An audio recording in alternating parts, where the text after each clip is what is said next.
todos que estão aqui presencialmente conosco e também a vocês que estão online acompanhando o segundo dia do 11º Congresso Todos Juntos contra o Câncer. Eu sou o Paulo Lázaro de Moraes, médico radio-oncologista do Grupo Oncoclínicas e da Beneficência Portuguesa de São Paulo, e eu vou moderar aqui um painel que traz um tema bem interessante para o contexto oncológico atual, que é o da radioterapia e cirurgia oncológica, como quebrar as barreiras do acesso no Brasil. Ele é organizado pelo movimento Todos Juntos contra o Câncer, e hoje a gente vai ter uma discussão muito interessante sobre o assunto com pessoas especialistas no tema.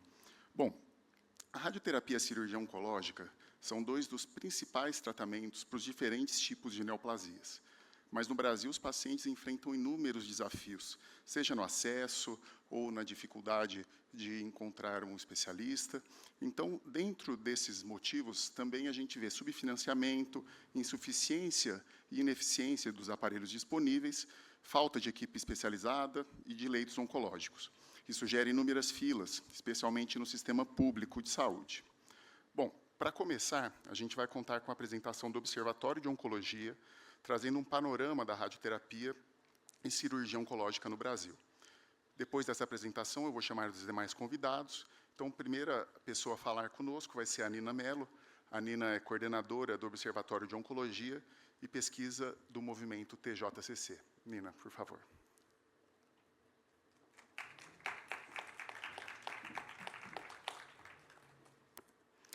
Obrigada, doutor Paulo. Bom dia a todos que estão aqui presencialmente, também os que estão nos assistindo online.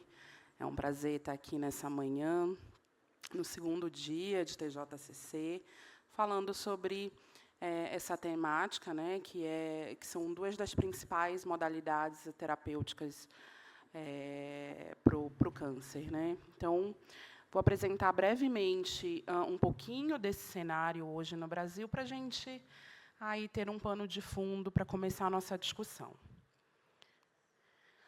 Então, falando um pouquinho do Observatório de Oncologia, para quem não conhece, é uma ferramenta do movimento Todos Juntos contra o Câncer, uma plataforma de análise de dados abertos da oncologia no Brasil. É um site onde a gente disponibiliza estudos e levantamentos das principais bases de dados abertos do governo, como o DataSUS e também alguns indicadores da saúde suplementar. A gente faz análises aí do ponto de vista sociodemográfico, a partir do que a gente queira saber, né? Então, a gente tem, além desses panoramas das terapêuticas, também sobre as neoplasias, como câncer de mama, enfim, pulmão.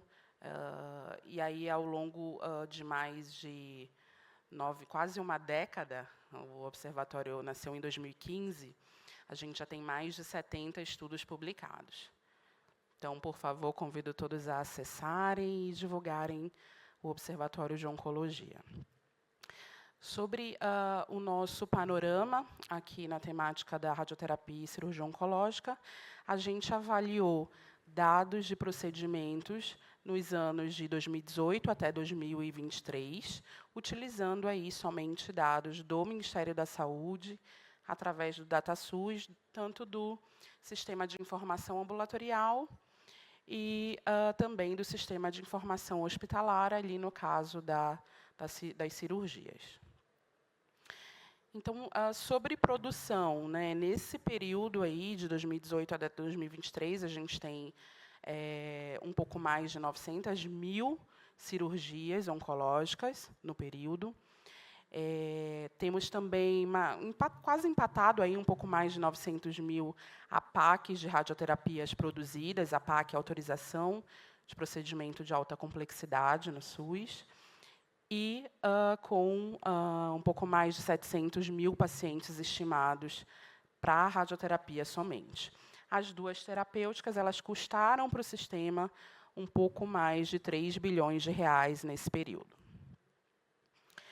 No entanto, quando a gente olha para a produção, aqui, principalmente da radioterapia, a gente tem presenciado uma tendência de queda, né? Claro, 2020 a gente teve uma queda drástica, na produção dessa terapêutica, mas a gente percebe que em 2019, que foi o ano antes da pandemia, ele já estava tendo uma queda drástica, né, desse tipo de terapêutica. Então, acho que a gente depois pode conversar aqui com os especialistas para entender esses motivos. Então, como vocês veem aí no gráfico, 2018 foi o ano com maior quantidade de radioterapia produzida.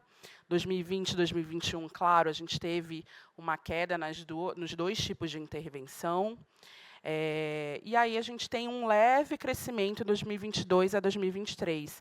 Mas esse crescimento ele não acompanha outras terapêuticas, como a quimioterapia, e também procedimentos de rastreamento, por exemplo, né? É um leve crescimento, não é uma retomada ainda.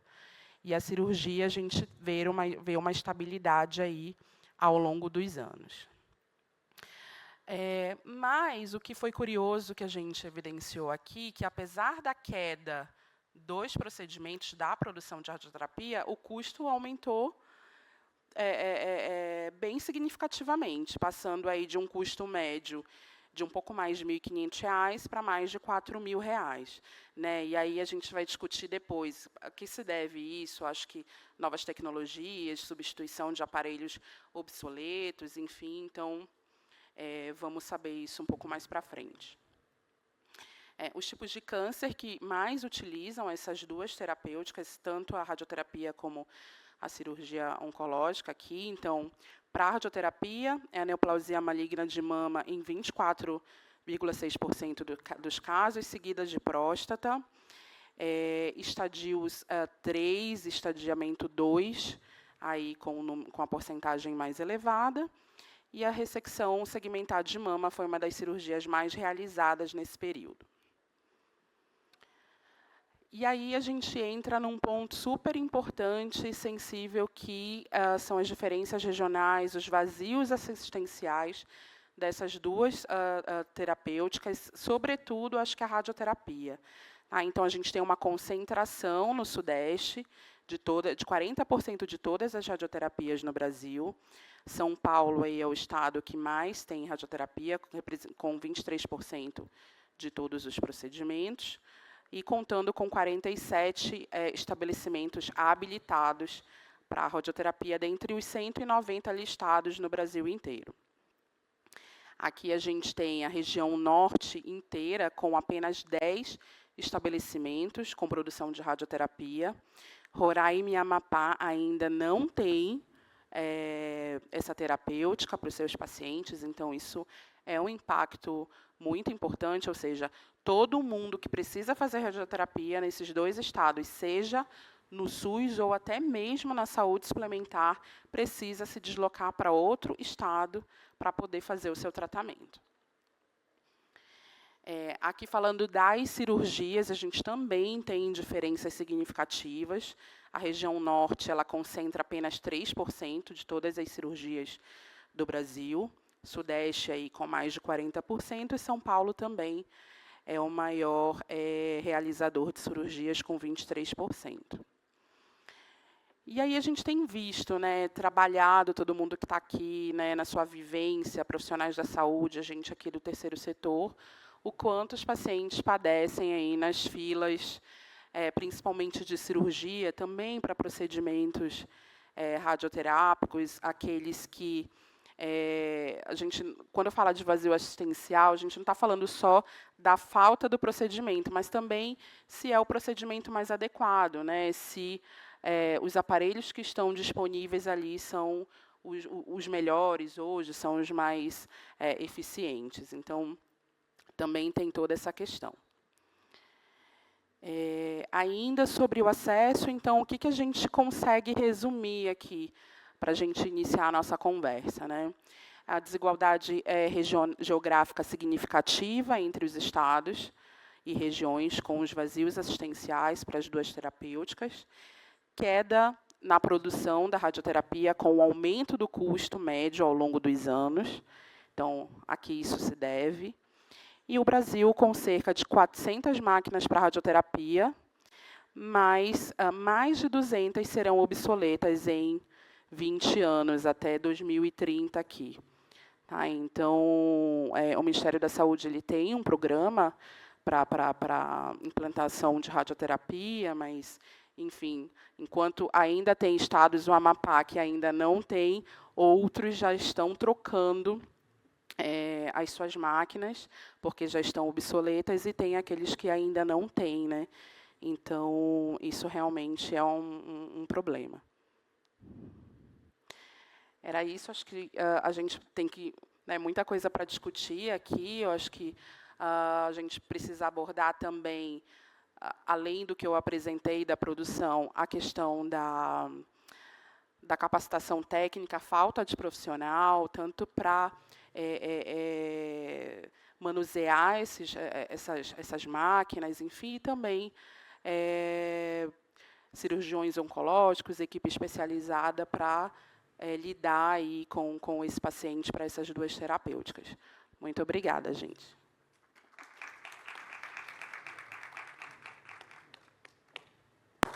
Obrigado, Nina. Foi uma apresentação bem concisa, foi ótima para a gente poder discutir. Eu vou apresentar inicialmente dois dos nossos convidados. A gente tem um terceiro que está no trânsito aí, maluco de São Paulo, já está chegando para ficar conosco. O primeiro deles é o Dr. Luiz Antônio Santini, ele é médico e professor de cirurgia geral e cirurgia torácica e de saúde pública, e também é consultor em planejamento em saúde e ex-diretor do INCA. E o Dr. Gustavo Nader Marta, que é presidente da Sociedade Brasileira de Radioterapia, médico titular do Departamento de Radioterapia do Hospital Sírio-Libanês e professor pela Faculdade de Medicina da USP. Bom, eu acho que a gente pode começar já fazendo algumas provocações, conversando um pouquinho sobre a apresentação da Nina, né?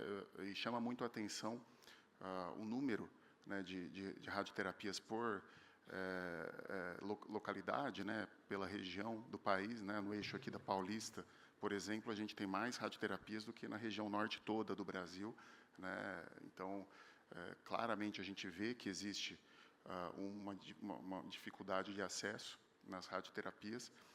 Mas eu queria fazer já uma pergunta para o Dr. Luiz, relacionada à questão de dados em cirurgia, né? A gente viu bastante coisa de radioterapia. Eu queria saber qual é a sua impressão sobre os dados que a gente tem do acesso à cirurgia oncológica, como ela está hoje no país, doutor. Bom dia a todos. Muito obrigado pela oportunidade de participar aqui nessa sessão, nessa mesa. Realmente, nós estamos tratando aqui, seguramente, da questão, hoje, talvez a mais importante com relação à questão do tratamento de câncer, porque são essas as tecnologias que são efetivamente capazes de produzir a cura do câncer na maioria dos casos. Quer dizer, se fala muito sobre medicamentos, sobre inovações na área de novos medicamentos e tudo isso, mas nós precisamos entender que a maioria das vezes esses medicamentos são coadjuvantes ou adjuvantes da terapia quando os tumores estão em estágio avançado. Poucas vezes, poucos tumores são sensíveis ao tratamento medicamentoso nas fases iniciais, sobretudo seriam mais os tumores hematológicos. Os tumores sólidos, na maioria das vezes, eles são a terapêutica ideal para esses tumores é a cirurgia ou a radioterapia ou a associação de ambas. Então, isso é muito importante que seja compreendido, e esses dados aqui apresentados, eles mostram um gap, um vazio dessas duas abordagens fundamentais para o tratamento de câncer e que precisam ser resolvidos, e eu quero dizer desde logo que não é simples resolver isso.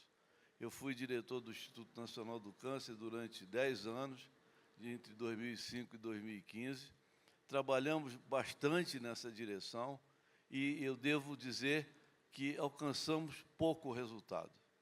Então, isso é importante ser colocado, porque não faltou vontade, não faltou conhecimento, mas faltou uma coisa muito importante, que é decisão política. E aí eu queria começar dizendo, relembrando aqui, um autor do século XIX, que é o chamado pai da nova patologia, que é o Rudolf Virchow, que dizia que medicina é política. Só para simplificar, o que ele quer dizer? Que sem decisão política não acontece nada na medicina nem na saúde. E isso é um grande problema. Nós temos hoje, conquistamos hoje no Brasil, uma lei que poucos países do mundo têm uma lei tão abrangente, tão bem formulada, com tanta especificidade e possibilidade de atendimento, aprovada no final do ano passado. Essa lei, que é a Lei da Política Nacional de Controle de Câncer, até no nome ela traz a abrangência, porque ela não é uma política nacional de oncologia, é uma política nacional de controle de câncer, que atravessa todas as dimensões do problema, desde a prevenção até o cuidado paliativo e a navegação do paciente. No entanto, nós temos esse instrumento legal, mas ainda não temos uma estratégia de implementação. E para ter uma estratégia de implementação, nós precisamos enfrentar a questão central, que é a desigualdade regional, e a desigualdade no interior das próprias regiões. Nós não temos desigualdade só do Brasil entre o Sudeste e o Sul e o Norte. Nós temos desigualdade no interior das regiões, nas regiões metropolitanas, nas favelas dentro das grandes cidades. Nós temos um déficit de tecnologia, não só da oferta de serviço, mas também da oferta de profissionais. O Brasil não tem uma estrutura formal de formação de físicos médicos. Então, e é impossível fazer uma estratégia de radioterapia sem os físicos. A quantidade de profissionais radioterapeutas é muito aquém das necessidades. A cirurgia oncológica, da mesma maneira. Nós temos uma concentração muito grande de cirurgiões oncológicos na mesma região, sul-sudeste do Brasil, sobretudo, um vazio assistencial e problemas muito complexos na definição do que efetivamente é material da cirurgia oncológica, ou responsabilidade só da cirurgia oncológica, ou responsabilidade de cirurgiões gerais de uma maneira geral.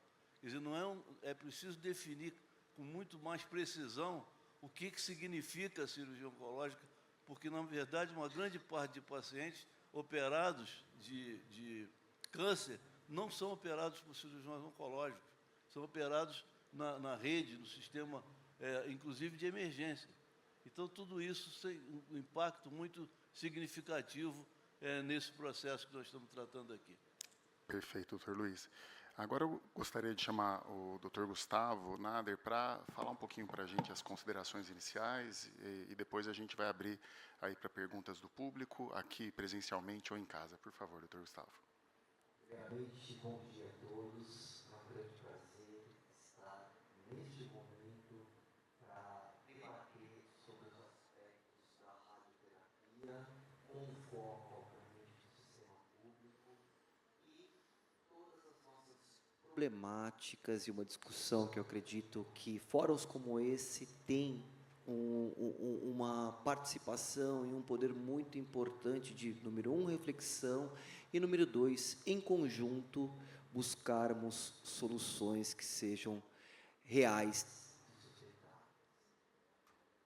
Paulo, em relação à radioterapia no Brasil, nós temos que, primeiramente, reconhecer a sua importância no manejo dos pacientes oncológicos.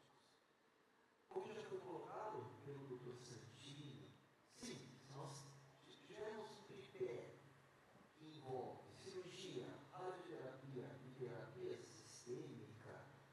Os principais componentes do tratamento oncológico, com foco em oferecer um tratamento curativo, está catalogado na cirurgia e na radioterapia. A radioterapia, portanto, ela faz parte da jornada desses pacientes, é lógico,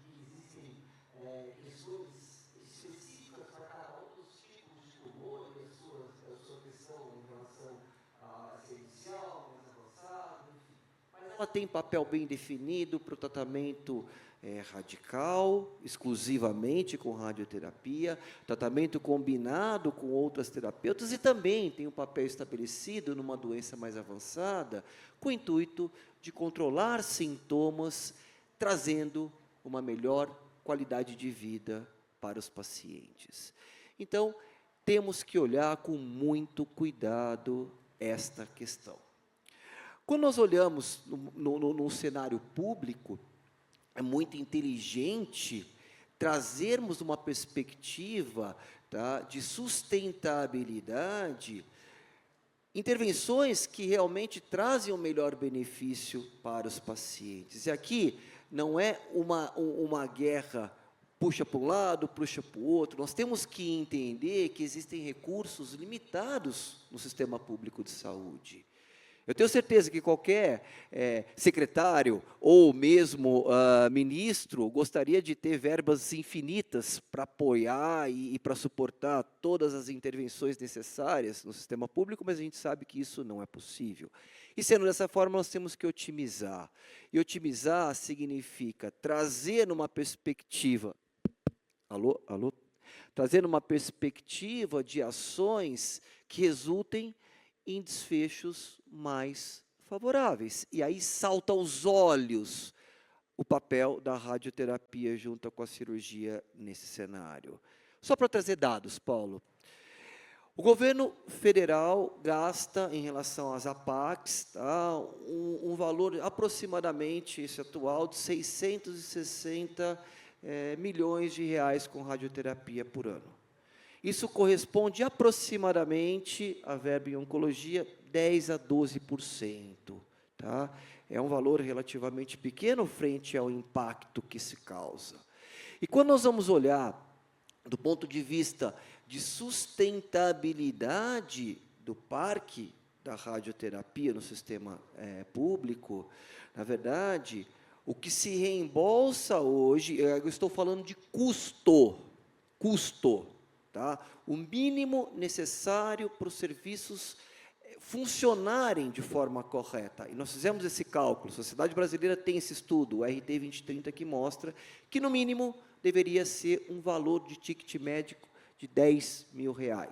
O que se preconiza hoje, o que se paga em média, é de R$4.000, R$4.500, ou seja, menos da metade do custo operacional básico. Como é que se fecha a conta? Como é que se galga possibilidades para realmente se conseguir a sustentabilidade e o aumento do acesso? Muito complicado essa situação. Tá?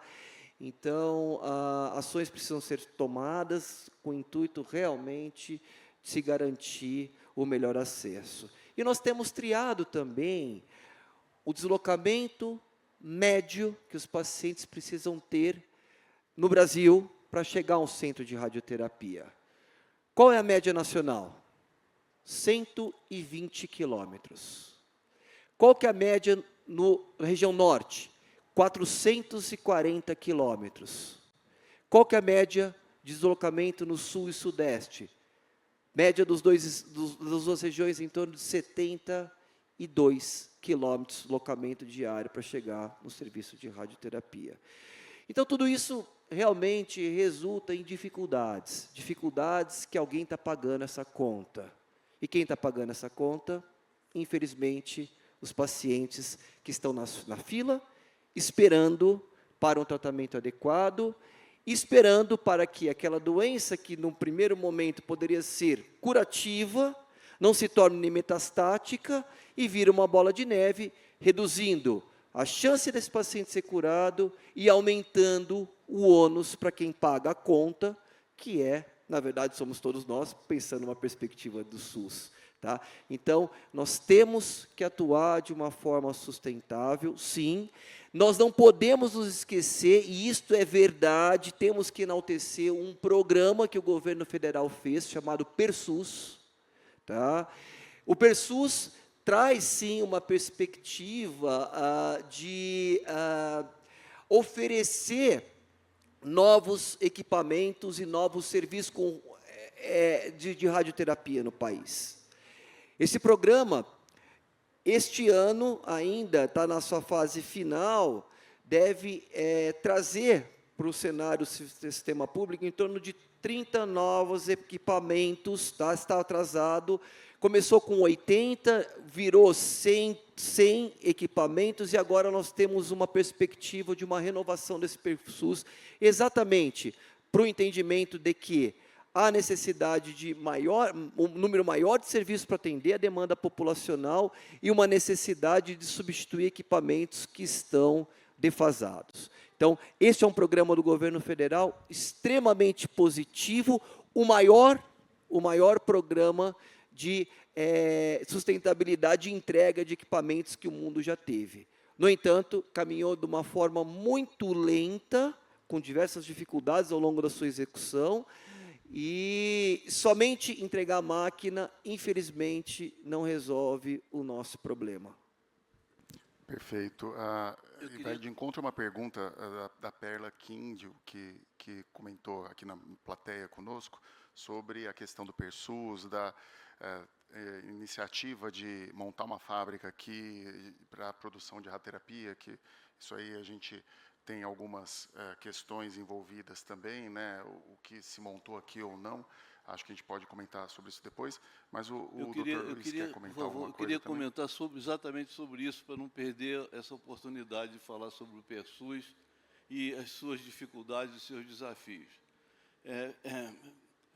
Felizmente, ocasionalmente, quem criou esse programa fui eu, quando estava na direção do Instituto Nacional de Câncer, provocado por uma iniciativa do Tribunal de Contas da União, que fez um relatório mostrando o déficit de radioterapia no Brasil, um relatório muito circunstanciado, muito importante, e esse relatório serviu de argumento para que o Ministério da Saúde adotasse essa iniciativa. Então, no primeiro momento, realmente foi substituir um programa de expansão que existia, chamado Expande, que era um programa muito precário, quer dizer, imaginado lá nos anos 90 ainda, e que não tinha uma série de requisitos para que a expansão, de fato, ocorresse. Então, o que aconteceu é que esse programa Expande foi substituído por um planejamento da expansão, que incluía não só a compra de equipamentos, mas a transferência de tecnologia da empresa vencedora ou das empresas vencedoras do certame, transferir tecnologia para o Brasil, montar uma fábrica no Brasil e, mais ainda, a criação de um bunker padrão para que pudesse facilitar a implantação dos novos serviços, porque, na verdade, muitas das dificuldades ocorriam porque a disponibilidade de equipamento era feita por convênio e as entidades receptoras não tinham expertise para desenvolver o bunker. Então, por exemplo, algumas das soluções daquela época, que eu acompanhei, chegaram a levar 12 anos para ser implementado um novo serviço. Isso aconteceu em Brasília. O Hospital Universitário de Brasília levou 12 anos para implantar um equipamento, justamente por falta dessa integração. Então, o programa PerSUS, agora, só em relação à fábrica, por que ela não foi implantada no Brasil? Ela foi implantada, só que ela foi paralisada, e hoje o que nós temos é um centro de treinamento dessa empresa, porque o que aconteceu é que a incidência de impostos era tão grande que a empresa prefere importar o equipamento do que fabricar no Brasil. Isso é um problema que eu falei antes, é um problema da política. Como que uma falta de articulação da política leva a uma situação como essa. Mas, realmente, o PerSUS tinha essa finalidade, esse objetivo, e teve um planejamento, efetivamente, muito eficiente. Perfeito. E a ideia, acho que a gente discutir também, essa interação, né, da parceria público-privada, que é tão importante para o nosso tratamento, seja com radioterapia, seja para as inovações também em cirurgia. Falando em cirurgia, eu queria apresentar para vocês o Dr. Felipe José Fernandes Coimbra, que está conosco agora. O Dr. Felipe é diretor do Centro de Referência em Cirurgia Abdominal, do AC Camargo, e também presidiu a Sociedade Brasileira de Cirurgia Oncológica. Dr. Felipe, eu gostaria de 5 minutos aí das suas considerações sobre o tema, fique à vontade. Muito obrigado, bom dia a todos. Agradeço pela oportunidade de estar aqui representando a Sociedade Brasileira de Cirurgia Oncológica, né? E por permitir, né, que eu entrasse aqui, houve um imprevisto, mas é importante que a gente está aqui todos discutindo um tema muito importante. Em relação, acho que a cirurgia oncológica, eu acredito que vocês já tenham discutido bastante, né, o acesso à radioterapia, o Santini estava agora comentando alguns eventos importantes, né, que já foram tentados no passado, e eu acho que, em relação, primeiramente, ao acesso da cirurgia oncológica, talvez alguns entraves, né, que a gente vê, eu acho que a primeira coisa, acho que é importante lembrar que a gente tem que lembrar da jornada do paciente, né? Então, não é só quando ele chega na frente do cirurgião que a gente vai pensar em cirurgia oncológica. Então, a sociedade brasileira mudou bastante nesse aspecto, assim, o nosso pensamento. Então, a gente tem que lembrar de toda a jornada do paciente. E pensando nisso, talvez um dos principais pontos que interfiram, que evitem que o paciente tenha a possibilidade de uma cirurgia oncológica segura, no tempo certo, né, de forma adequada, e o que a gente sabe hoje em dia é que ela não chega a 30% dos pacientes que precisam ter essa cirurgia no tempo certo, com o profissional adequado, com a estrutura adequada. Começa com o diagnóstico precoce. A minoria dos pacientes tem diagnóstico precoce. Lembrem o seguinte, a cirurgia é uma doença, é um tratamento localizado, e é o principal tratamento curativo de qualquer tumor sólido. Então, você tem uma chance, um tratamento, se o paciente está num estágio adequado para isso, a doença está localizada, né? É a cirurgia. Então, se o paciente perde a chance, ele começa a perder a chance da cirurgia quando o diagnóstico dele é tardio. Quando demora-se 1 ano para descobrir um tumor de mama, um câncer de pâncreas, quando um paciente não faz um rastreamento. Então, quando a gente fala de acesso à cirurgia, a gente começa da educação da população, né, sobre sinais e sintomas de alerta, a participação de rastreamento. E talvez a gente não pense nisso toda hora, mas capacitação, acho que é um tema que já foi discutido, vai ser discutido aqui, capacitação dos profissionais, porque quem faz o diagnóstico de câncer? Será que é o cirurgião oncológico, o radioterapeuta, o oncologista clínico? Não é. Mais de 90% das vezes são médicos generalistas, hoje de todas as especialidades. Então, a gente tem que capacitar o médico que sai da faculdade, e, por sinal, a oncologia não é uma disciplina obrigatória, né? Então, a gente tem que capacitar o profissional. Então, o acesso à cirurgia, ao tratamento, principalmente a cirurgia, que depende de estar no estadio certo para a cirurgia ser efetiva, depende disso. E, claro, então, diagnóstico mais precoce, capacitação dos profissionais que não trabalham com oncologia no dia a dia, mas que é quem pode fazer o diagnóstico. Tem um outro ponto, que é, uma vez feita uma suspeita diagnóstica, as barreiras para chegar à conclusão, né, a biópsia, o exame específico, e, no final, talvez a gente possa discutir um pouquinho mais, mas precisa de uma via rápida, né? Não adianta ele descobrir 6 meses antes e demorar 6 meses para chegar ao tratamento. Então, essa talvez seja a principal questão. Em relação especificamente à cirurgia, algo que a Sociedade Brasileira de Cirurgia Oncológica tem realmente há muito tempo já discutido e trazido para a luz, né, da discussão, da política pública, alguns avanços da cirurgia que são muito básicos, né, mas que têm que chegar, como, por exemplo, a cirurgia minimamente invasiva, a laparoscopia. E vejam, a gente fala aqui, obviamente, a gente quer a cura do paciente, a gente quer a melhora de sobrevida, quer qualidade de vida, mas talvez a gente também nem sempre a gente atenta para isso, mas isso tudo tem a ver com a sustentabilidade do sistema. Porque quando eu trato um paciente, quando eu diagnostico precoce, o paciente opera, e talvez ele não precise fazer quimio paliativa depois, ou um monte de coisa, esse paciente custa 10, 20 vezes menos que um paciente quando chega no estádio avançado. Então, não é só, claro, que é o mais importante, cuidar, dar a chance de cura, mas manter o sistema sustentável.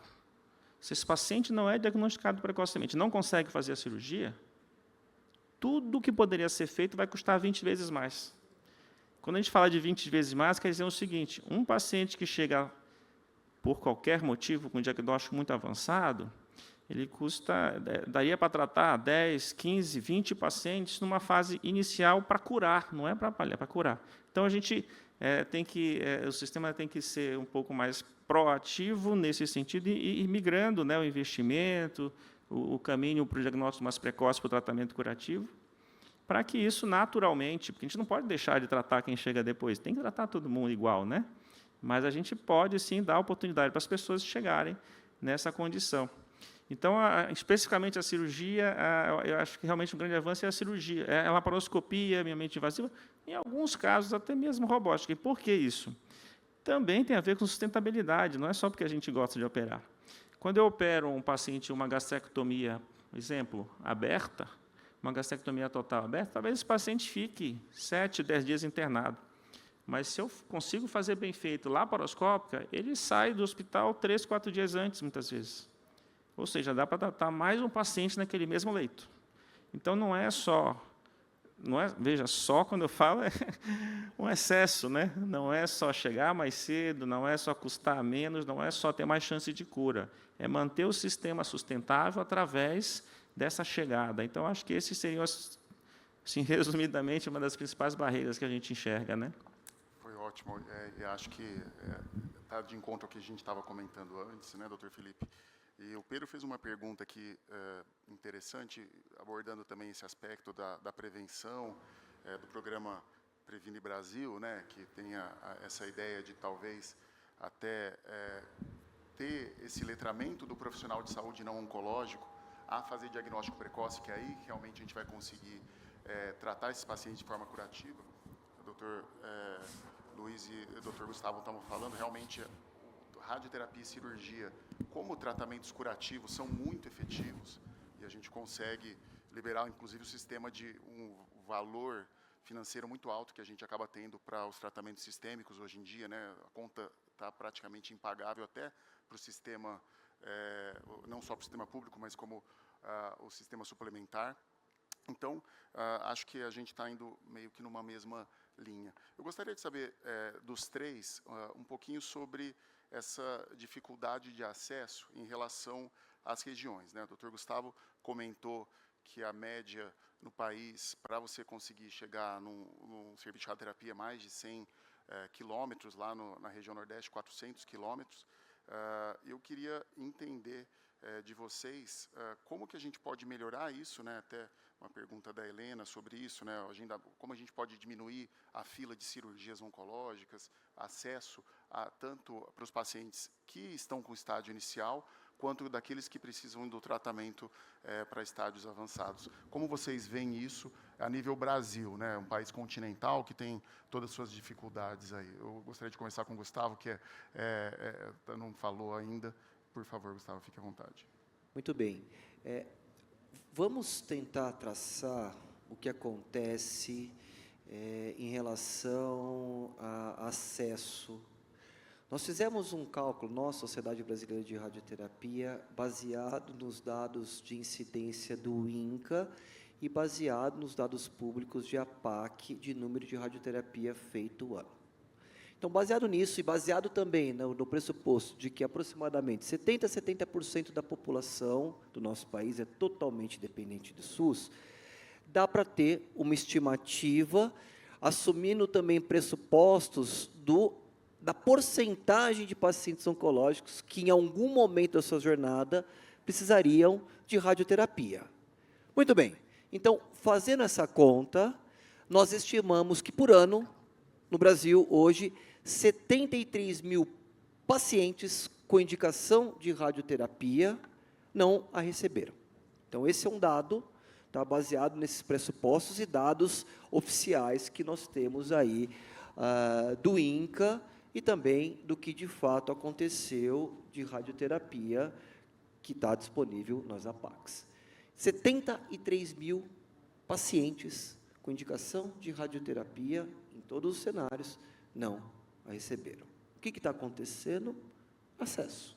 Então, nós não conseguimos ainda oferecer o acesso necessário para esses pacientes.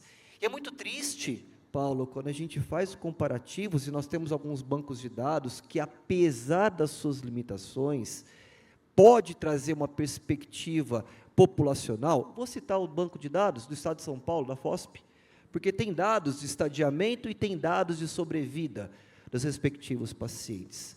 Nós temos publicado, tá? Quando a gente faz uma perspectiva, vamos pegar em câncer de mama, por estadiamento 1, 2, 3 e 4, só a vertente público e privado, o paciente que está na rede pública tem uma chance muito maior de morrer da doença quando se compara do serviço privado. E quando nós vamos ver a porcentagem de pacientes no sistema público com doença inicial versus o privado, salta aos olhos uma grande diferença. Então, nós temos realmente grandes dificuldades no manejo desses pacientes na perspectiva do SUS. Tá?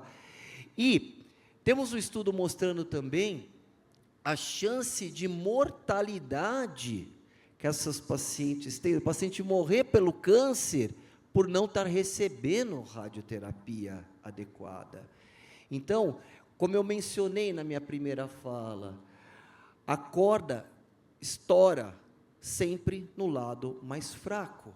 Tá? Então, os pacientes estão, sim, em fila, aguardando, infelizmente, que a morte não seja o seu desfecho, entende? Nós não podemos assistir isso sem tomar uma providência de uma forma real e sustentada.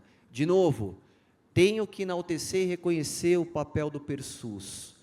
É um programa muito importante e eu espero que ele sempre continue de uma forma sustentável dentro de uma dinâmica aceitável. Tá? Santini, o fato que aconteceu realmente 12 anos para se instalar um equipamento em Brasília é muito triste. Nada se justifica isso, nada se justifica isso. Tá? Existem situações que acontecem de dificuldades que devem ser sanadas. Não estou dizendo que a solução é simples, não. Tá? Mas nós não podemos admitir uma demora, porque nós temos um déficit muito grande, tá, de acesso. Então, eu bato de novo na tecla. Na minha perspectiva, depois de muito refletir, todos esses dados que nós produzimos e dados públicos, tá, a sustentabilidade da radioterapia se dá no fato de nós conseguirmos equacionar a cobertura dos custos mínimos necessários operacionais para os serviços funcionarem. Como que nós podemos, de novo, aceitar um fato de que, por 14 anos, está congelada a tabela? Nesse período, pelo menos 300% de uma taxa inflacionária aconteceu. Como é que se justifica um negócio desse? Os serviços param de funcionar. E aqui, como nós estamos num debate, acho que é um momento interessante, um cirurgião oncológico, que era sócio de um serviço de radioterapia, numa localidade no interior do Nordeste, me contou uma história que é muito ilustrativa, para vocês verem como as coisas funcionam. Eles tinham, no primeiro momento, uma parceria com a Unimed local, e que essa parceria se acabou, então eles tinham uma demanda, basicamente, do SUS. Primeiro mês, um rombo. Segundo mês, um rombo. Terceiro mês, um rombo. Chegou e conversou com o secretário prefeito da localidade, e falou, olha, não dá. Vocês querem arrendar? Porque a gente não vai conseguir manter. Não dá para assumir uma situação desse tipo, é claro. Não, nada aconteceu. Vamos ver. Fecharam. Aquela população que já era desassistida ficou ainda mais desassistida. Qual que foi a solução? Dobrar o valor do reembolso, que é exatamente essa premissa que nós fizemos o cálculo. E aí ele me falou, nós não estamos tendo lucro, nós estamos mantendo o serviço mínimo aceitável. Tá? Então, assim, é uma decisão que o impacto orçamentário, pensando no global, não é intangível. Dá para se fazer ajustes pensando na volumetria e no custo final. Muito mais difícil colocar terapia-alvo e imunoterapia para todos os pacientes que teriam indicação. Isso sim é impagável. Impagável, não adianta, impagável. Gasta-se muito mais com terapia sistêmica, somente para câncer de mama, quimioterapia, hormonoterapia, do que se gasta com radioterapia em todos os cenários no Brasil. Não estou dizendo que não é importante ter quimioterapia para o câncer de mama, lógico que é importante, mas nós temos que otimizar esforços que devem ser colocados com uma prioridade. E agora, conversando no Ministério, conversando com o Gil, né, o atual diretor do INCA, tem-se um entendimento verdadeiro de que este é um foco a ser batalhado, mas, infelizmente, ainda, de medidas concretas, a gente não vê uma luz. E agora, uma visão minha pessoal, a minha sensação, sabe qual é? É que, em função do PERSUS, que realmente verbas estão sendo colocadas, já reconheci, tá?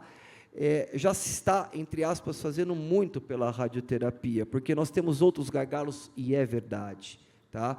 Então, eu não vejo ainda uma ação real e concreta do Ministério para tentar equacionar essa grande problemática. E, para finalizar, muito se coloca, e Santini, na verdade, nós temos formação de física médica oficial no país, sim, tá?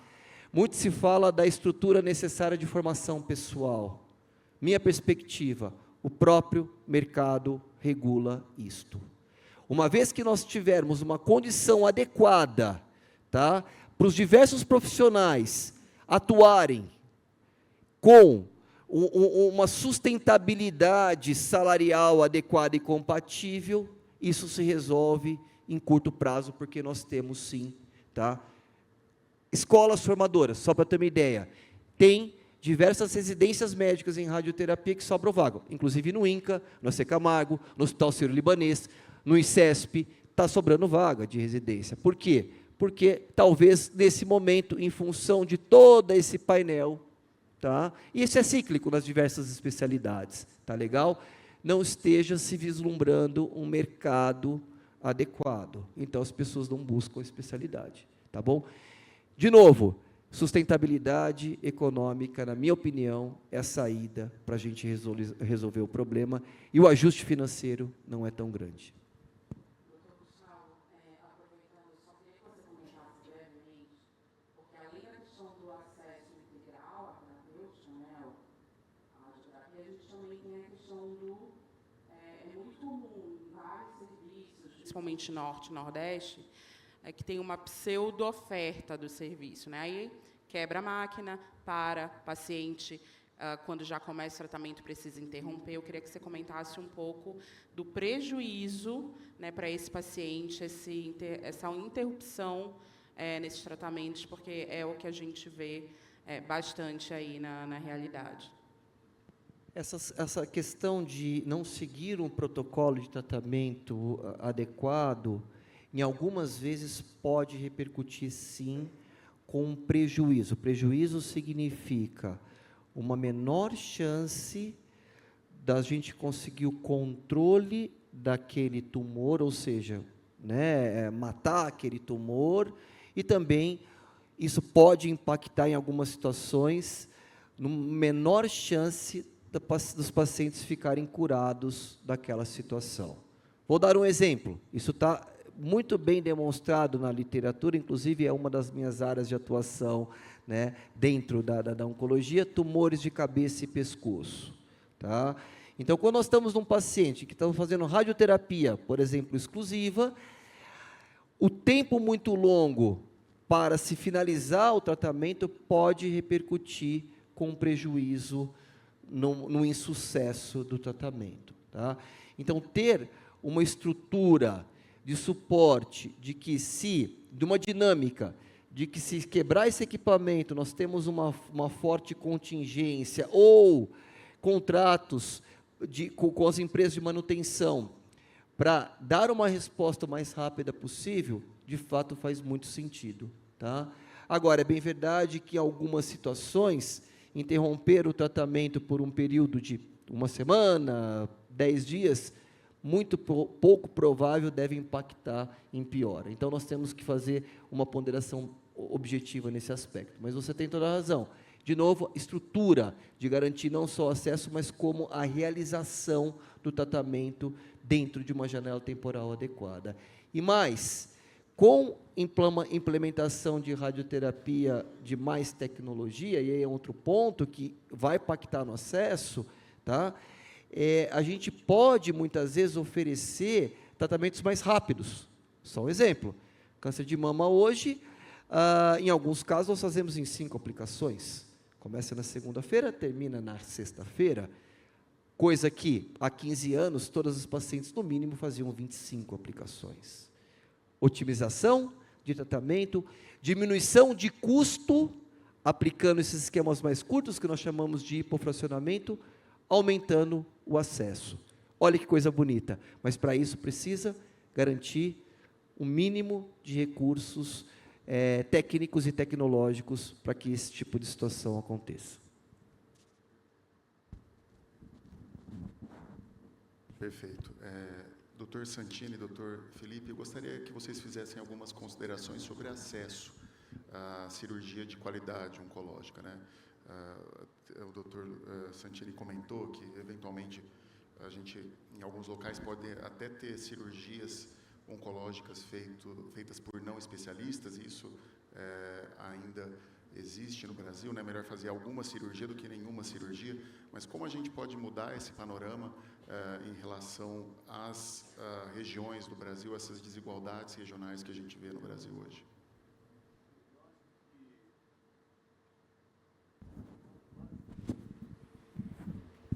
Acho que vários aspectos já foram comentados aqui. Talvez eu possa tentar sintetizar um pouco. Nós estamos já nos aproximando aqui do fim da reunião. Mas eu diria o seguinte, quer dizer, a coisa realmente mais importante, quer dizer, além dessas desigualdades regionais, dos vazios assistenciais, e isso é um problema que se resolve com o tempo, mas há questões que se podem resolver com capacitação, com planejamento, capacitação e organização do sistema.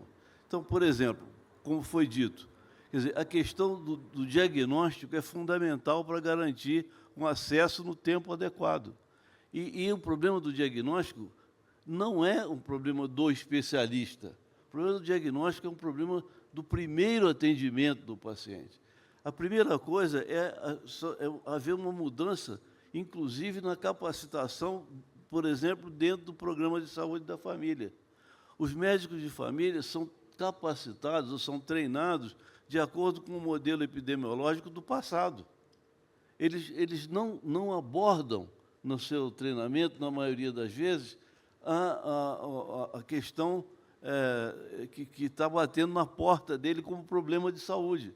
Eles estão tratando, muito frequentemente, de questões ligadas às doenças infecciosas, que são importantes, a um padrão epidemiológico que está superado. A população envelheceu, a população sofre outros fatores de risco e, portanto, está mais sujeita a adoecer e conviver com doenças crônicas e com câncer.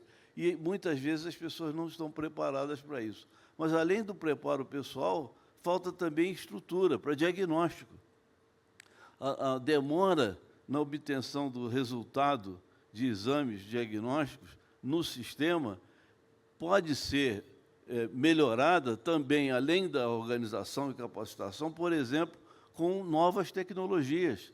É preciso utilizar mais adequadamente, mais estruturalmente, tecnologias de informação, telemedicina. Isso tudo precisa ser utilizado para melhorar o acesso das pessoas, sobretudo ao diagnóstico e à organização do tratamento.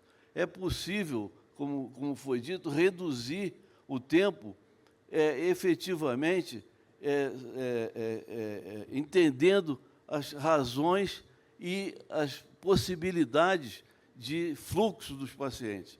Muitas vezes as barreiras estão colocadas por falta de conhecimento adequado do fluxo que precisa ser seguido. Então, é muito frequente pacientes ficarem, por exemplo, com uma solicitação nas mãos a partir de um determinado serviço e não saber o que fazer com eles. Eu vou contar um caso para vocês que ocorreu comigo. Como eu fui diretor do INCA durante muito tempo, no Rio de Janeiro, as pessoas ainda recorrem a mim pela dificuldade operacional do sistema, como se eu pudesse resolver problema de regulação. Mas, de qualquer maneira, eu sempre tento ajudar a resolver também, porque eu conheço a angústia das pessoas. Então, uma paciente diagnosticada de câncer de mama, ou com suspeita de diagnóstico de câncer de mama, num ambulatório de um hospital geral, público, no Rio de Janeiro, foi atendida por uma médica clínica, e essa médica fez uma solicitação num instrumento qualquer de informação, talvez um receituário, que não encaminha ninguém para lugar nenhum, e entregou na mão da paciente. Essa paciente ficou desesperada, tinha suspeita de diagnóstico de câncer de mama e um papel pedindo que ela fosse encaminhada à oncologia. Só para resumir, o hospital onde essa médica trabalhava tem oncologia, tem cirurgião oncológico, tem mastologista no mesmo hospital. Então, essa falta de conhecimento, de articulação do próprio sistema, isso é um problema que pode resolver pode equacionar bem essa questão do acesso. Então, há medidas extremamente complexas, mas há também medidas operacionais. E eu digo, assim, para concluir e resumir, eu digo o seguinte, que uma das coisas super importantes é que o próprio sistema de saúde, o próprio Ministério da Saúde, o Ministério da Educação, as universidades, compreendam a dimensão do câncer como um problema de saúde pública. Até hoje, muitas dessas áreas tratam a questão do câncer como um problema individual. Isso é um grande obstáculo. A falta de compreensão do que significa o impacto do câncer como um problema de saúde pública é um obstáculo estrutural, orgânico, na implementação das políticas. A política, como eu disse, existe. Hoje nós temos uma política avançada. Essa lei que foi aprovada é uma política avançada. Nós encontramos talvez poucos países do mundo que tenham uma legislação tão completa e complexa, mas nós não temos estratégia de implementação adequada. É isso que está faltando.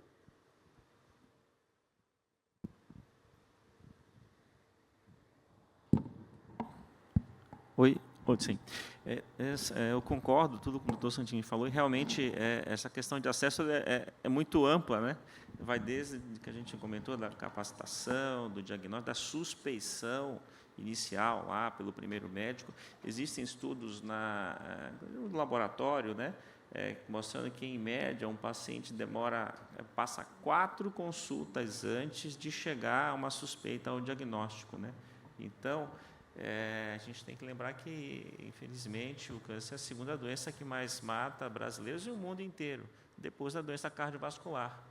Então, é uma coisa simples, relativamente simples, mas tem toda uma implementação, mas a suspeição tem que vir muito antes, né?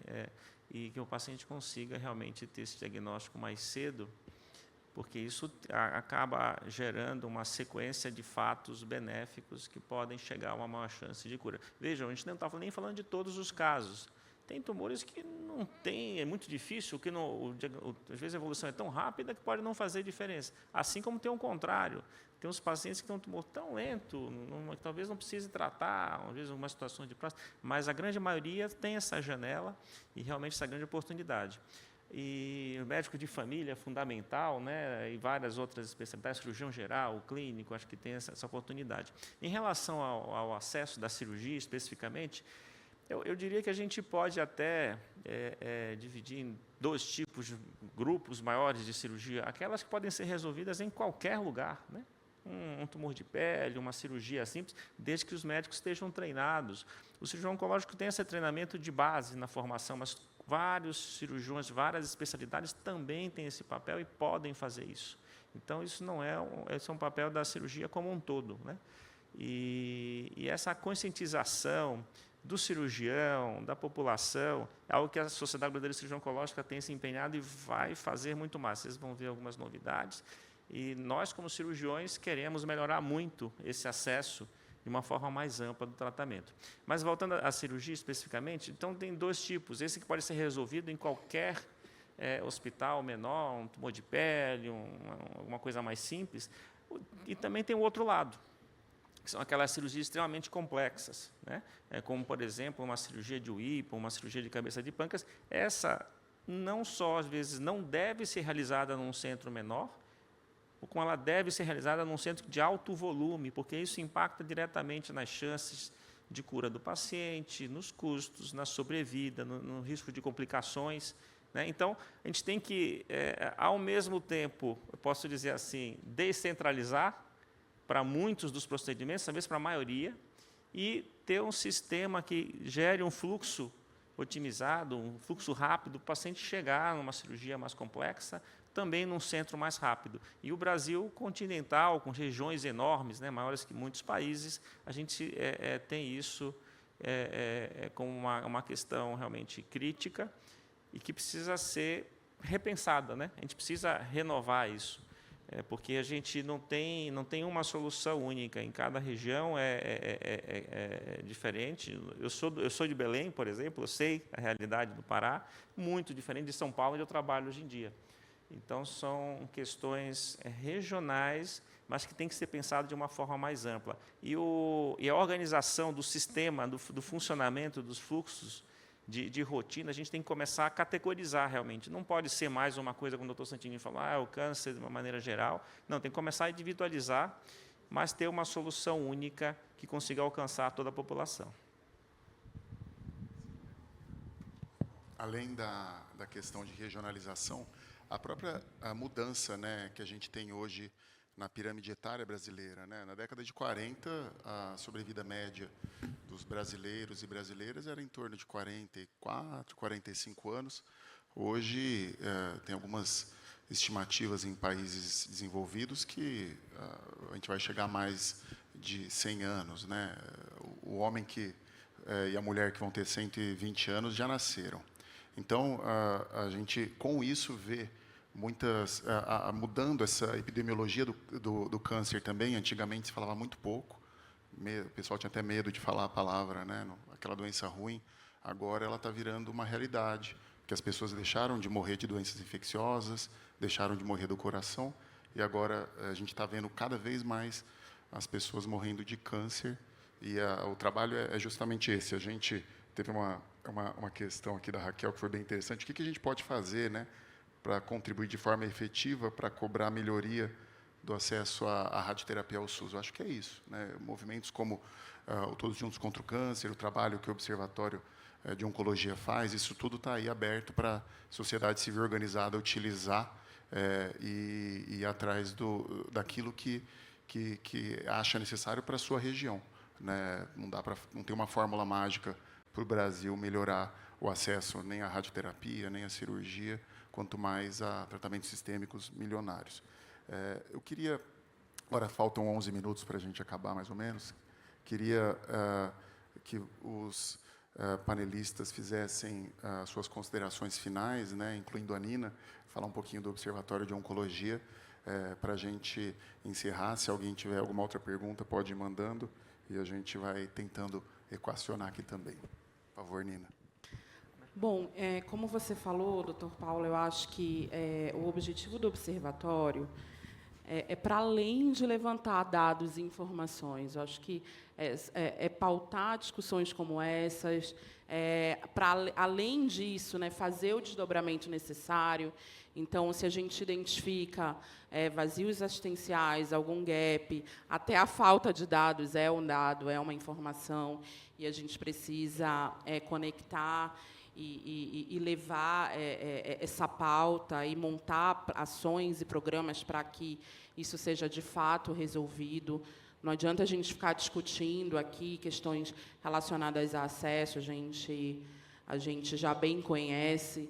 né? Eu acho que a gente trabalhar aqui sociedade civil organizada, as sociedades médicas, organizações sociais, instituições privadas também, eu acho que todo mundo junto ali, no mesmo caminho para tentar resolver.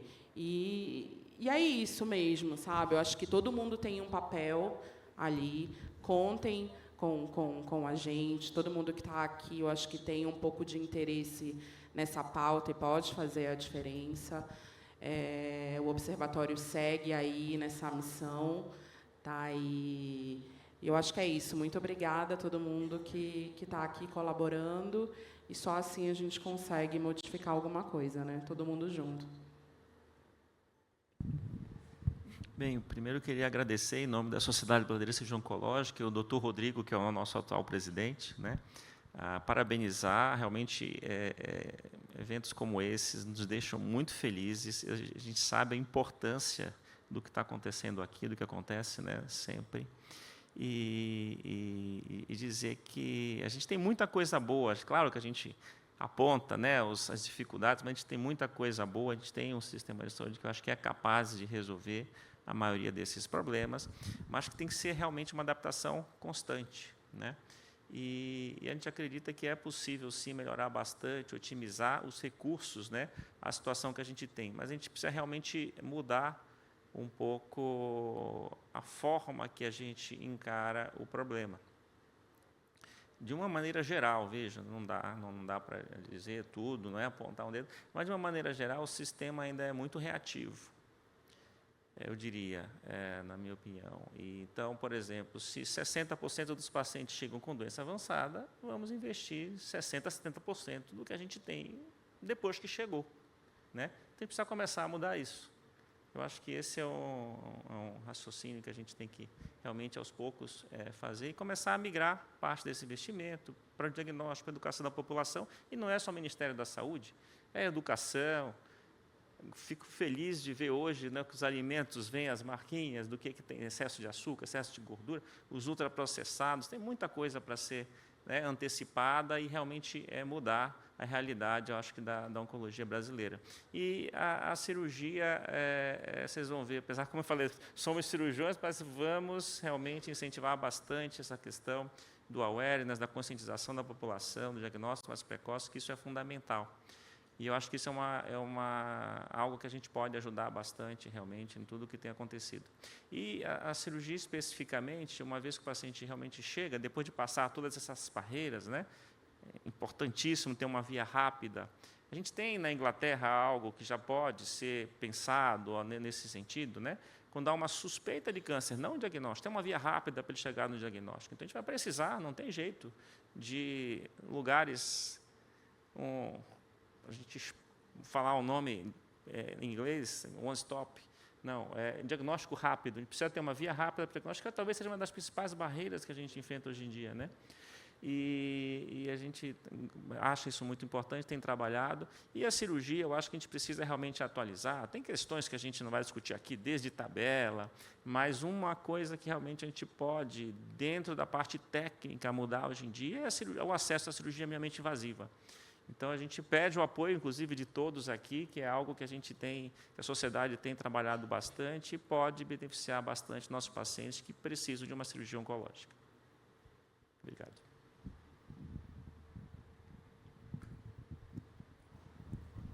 Também queria agradecer a oportunidade, mais uma vez, de estar aqui, poder falar com vocês sobre esse assunto e também queria comentar o seguinte, quer dizer, nós, em função das perguntas, em função do tema, a gente parece que está sempre falando dos problemas, das dificuldades, mas eu acho que a gente precisa... Então, nós estamos olhando aquela história como se a gente estivesse olhando para um copo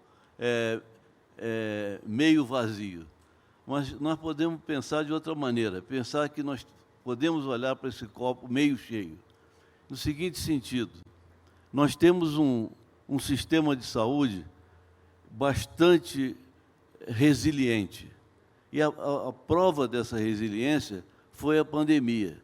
A pandemia do Covid mostrou a capacidade do Sistema Único de Saúde de, apesar das dificuldades colocadas pelo próprio governo federal, resistir e preservar a vida de milhares de pessoas em função do modelo de organização do próprio serviço e da competência do modelo de gestão que envolve diversos níveis de governo, mas envolve, sobretudo, a participação da população.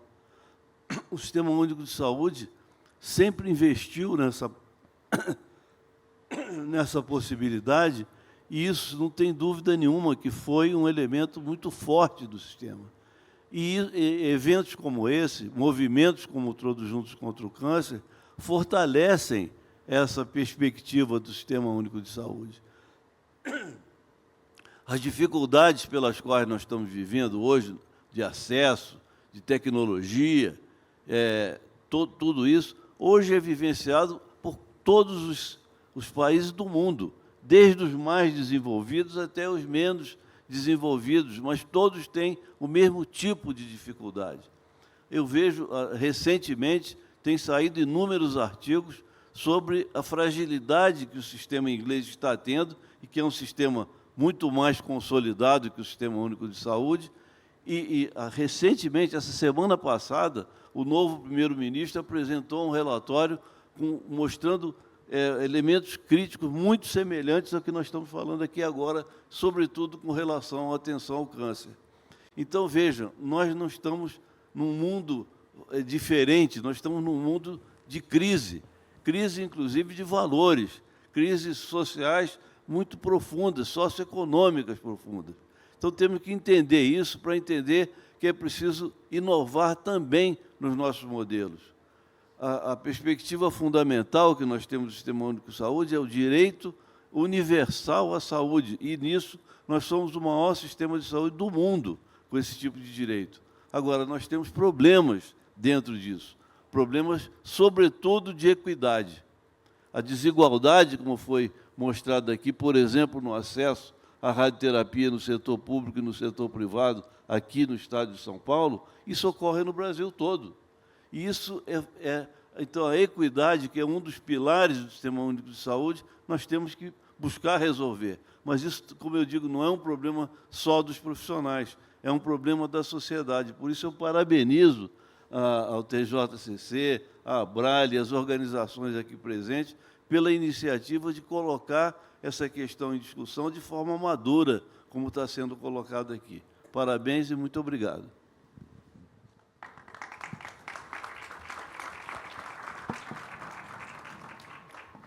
Eu também gostaria de agradecer a oportunidade de estar aqui em nome da Sociedade Brasileira de Radioterapia.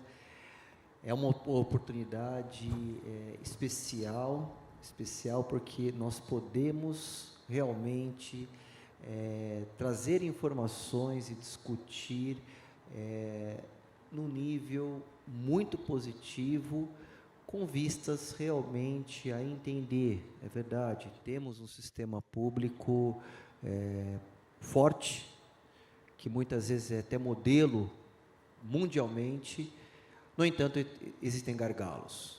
Tá? Então, reconhecer o que está funcionando de positivo é algo que deve ser sempre enaltecido, sim, mas apontar as nossas barreiras e tentar buscar soluções é o nosso dever.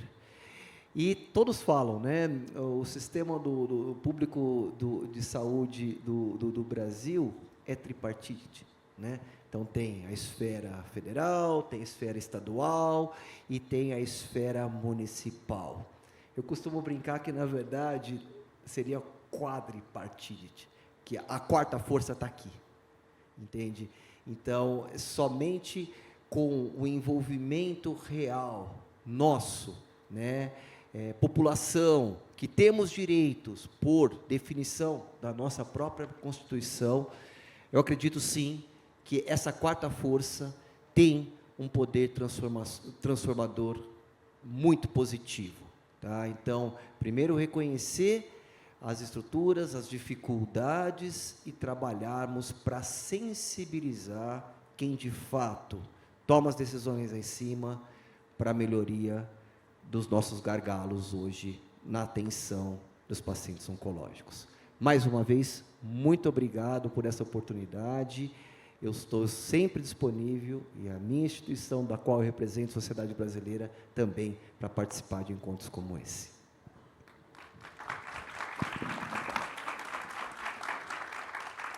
Gente, foi um prazer estar aqui com vocês. Eu concordo muito quando a gente fala que o nosso movimento, né, o Todos Juntos contra o Câncer, somos nós aqui, todo mundo participando, trabalhando. Eu vi muitas perguntas, infelizmente, que eu não consegui responder. São perguntas muito boas, técnicas, né, que também acabam indo para a questão de acesso.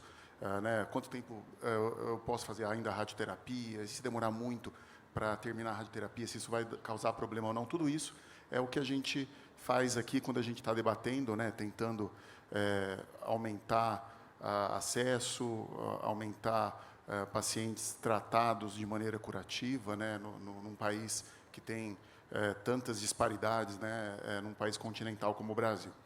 Bom, então queria agradecer todos vocês, todos os convidados, obrigado pela oportunidade, também a vocês que estão aqui no presencial, como quem está online em casa. E agora a gente vai ficar no nosso intervalo, né? Gostaria de convidar vocês aqui no presencial a visitar nossos estandes, conversar um pouquinho com o pessoal que está aí fora para receber vocês. E os próximos debates começam às 11 horas. Obrigado, pessoal.